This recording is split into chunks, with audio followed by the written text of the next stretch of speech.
Hey guys, it is Mishy Beauty. I am not sure why my head is cut off, but this is Mishy Beauty. If you're interested to see what has changed between 23andMe and Ancestry DNA as far as my DNA, then keep watching.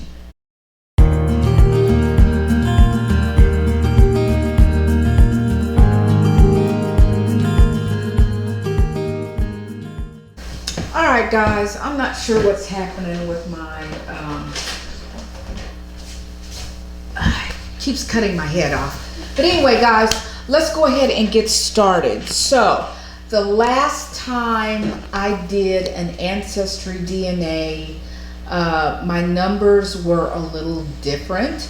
I did AncestryDNA.com and I did 23andMe. So the first thing I'm going to read to you is the 23andMe as it is today. I don't have the other numbers because I cannot find the video in my camera, so you're going to have to look back at the other video, and I can actually maybe try to put a clip here or either cut in with some of my numbers for 23andMe. So I'll do that here, or I'll put a little caption here. But this right here is what we have for today. I don't know if 23andMe has been updated. It seems like it's the same, but let me go ahead and read to you what they have. Now, one thing I do like about 23andMe that they kept was the fact that they actually divided the continents. They divided Africa, Europe, and Asia. They divided those up. So let's do 23andMe first as it stands today. Sub-Saharan Africa is 76.3%. 76.3%, which is Sub-Saharan Africa. And without going through every single line item, West Africa, 65.1%. Congolese and Southern Eastern Africa is 11%. And then they have broadly Sub-Saharan Africa, which is 0.2%. So all of Sub-Saharan Africa is 76.3%. As far as the European, they've got 22%. I'm not sure if that's the same as last time or not, but 22%. Northern European is 18.8%. and Southern European is 2.8%. Now we're going to get to, and I have to go to another, I had to divide it up. Now we're going to, oh, I'm not done yet. Okay, and so they have something, let's see, Southern European 2.8%, broadly European 0.4%, and then they have East Asian, something that wasn't in AncestryDNA.com. They have me as Eastern Asian, Indigenous American, which is 1.1%. I find it kind of odd that the first time Ancestry DNA, the first time they actually gave me the percentages, there was like less than 1% Native American. Apparently my grandfather, he said he's half Native American and half Spain. Half Native American, half Spain.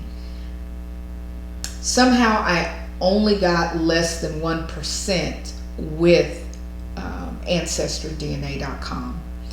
Now for 23andMe, underneath this East Asian and Indigenous America, they've got Chinese and Southeastern Asian 0.9%, which didn't even show up on the DNA Ancestry. Filipino and Austronesian, which is 0.8%, and Indonesian, Thai, Khmer, and Myanmar, that is 0.1%. Indigenous American is 0.2%. Is that supposed to be Native American? Is that what they're considering indigenous? I don't know. That's 0.2%. Trace Ancestry, they have 0.3%, and unassigned, they have 0.3%. So that is what 23andMe has today, and I kind of think that's the same as it was, and they didn't change. So let's go ahead and get to AncestryDNA.com's results.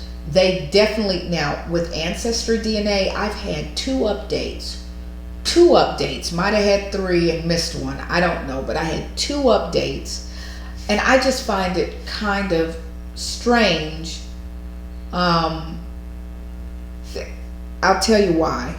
Let me pull this up. It's just that some things, the way they explain it is the reason why some things might show up that didn't before, is because their database was updated with different groups or continents or peoples or whatever. But when I was updated with a group that already existed that I didn't have before. So that just, I don't get it. So I'm trying to find my email. I had emailed myself all of these, and I'm going to go ahead and put what I had before up, or a clip of what I was saying I had before up right here. So this is the Ancestry DNA, the latest one, okay? I'm going to put the breakout here. Not sure what side it's going to be on. Now this one thing they did this before, and I guess they stopped doing it, but Ancestry DNA used to have, maybe I'm looking at this, I can look at it a different way, but Ancestry DNA used to have Africa and Europe and whatever else divided up, just like 23andMe just did. But now they don't have that.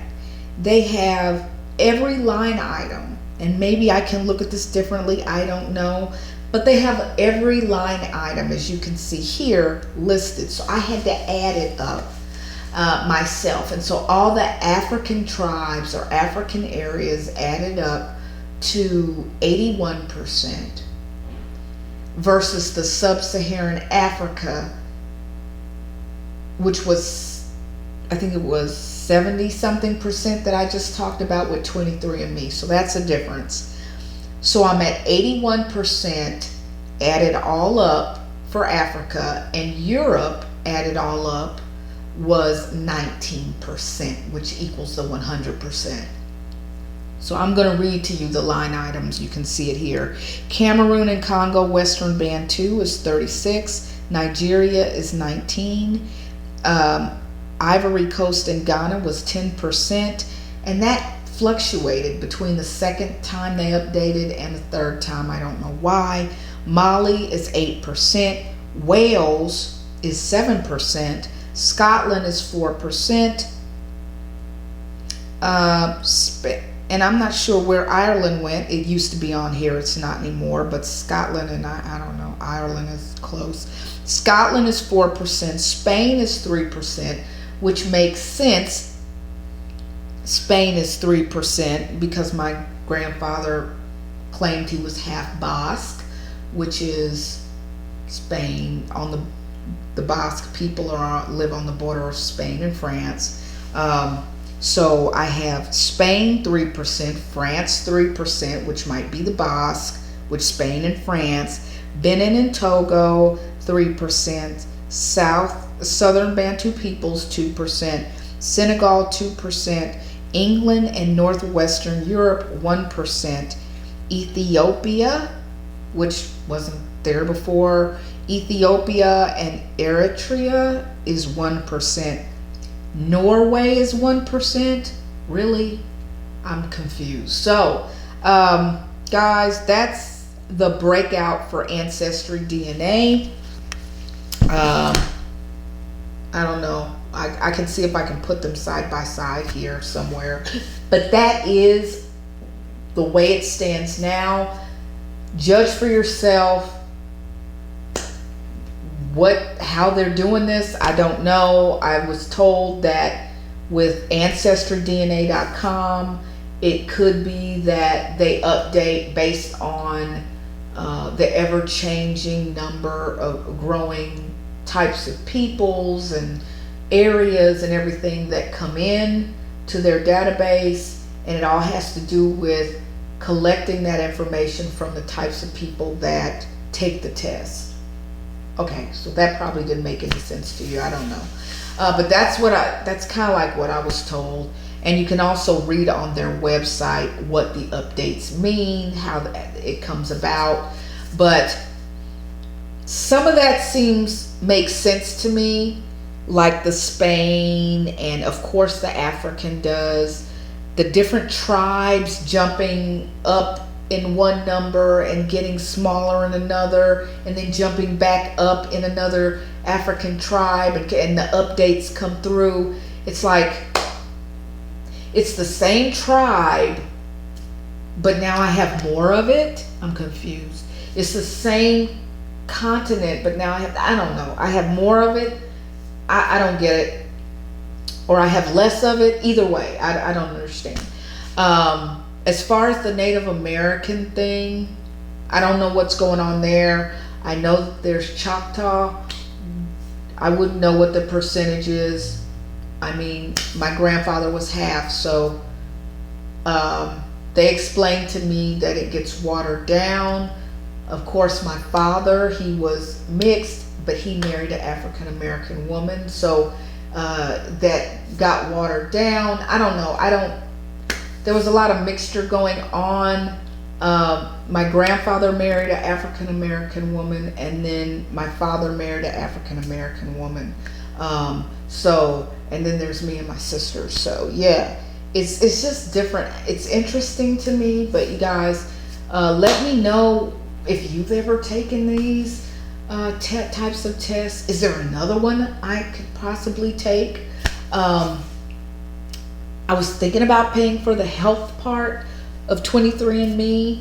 I did reach out the first time I took the AncestryDNA.com. I did reach out, and I did find a relative that lived in California. I did find her, and she did have pictures. She had pictures of us when we were young, my sister and I. So that's interesting.